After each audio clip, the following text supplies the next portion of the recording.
ભારતે પાકિસ્તાનની છાતી પર હુમલો કર્યો, હવે પીઓકે પર જ વાત થશે પીએમ મોદી। ભારત પાકિસ્તાન વચ્ચે તણાવ અને 7 મેથી 10 મે સુધી ચાલેલી સૈન્ય ગતિવિધિઓ વચ્ચે વડાપ્રધાન નરેન્દ્ર મોદીએ દેશને સંબોધન કર્યું હતું। આ દરમિયાન તેમણે ભારતીય સેનાએ પાકિસ્તાનને આપેલા જડબાતોડ જવાબ ઓપરેશન સિંદૂરની સફળતા અને પીઓકે પર વાત કરી હતી।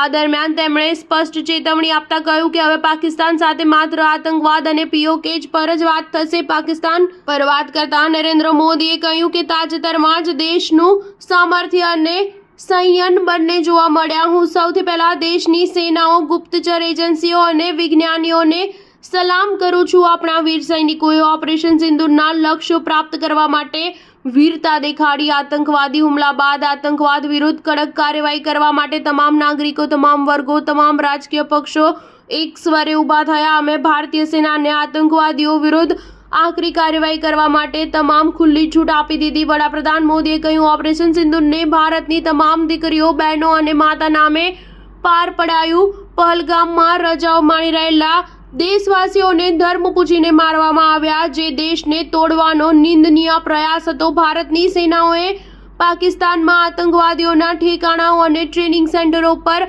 ચોક્કસ પ્રહાર કર્યા છે। આતંકવાદીઓએ સપનામાં પણ વિચાર્યું નહીં હોય કે ભારત આટલો મોટો નિર્ણય લેશે।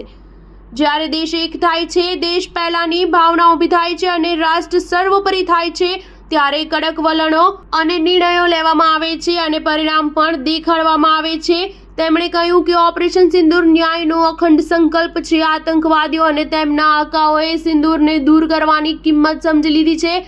ભારતીય દળોએ પાકિસ્તાનમાં આતંકવાદી છાવણીઓ અને તેમના તાલીમ કેન્દ્રો પર ચોક્કસ હુમલો કર્યો છે। આતંકવાદીઓએ સ્વપ્નમાં પણ કલ્પના ન કરી હોય કે ભારત આટલો મોટો નિર્ણય લઈ શકે છે। દુનિયામાં જ્યાં પણ મોટા હુમલા થયા છે, તે બધા પાકિસ્તાનમાં આતંકવાદી ઠેકાણાઓ સાથે જોડાયેલા છે।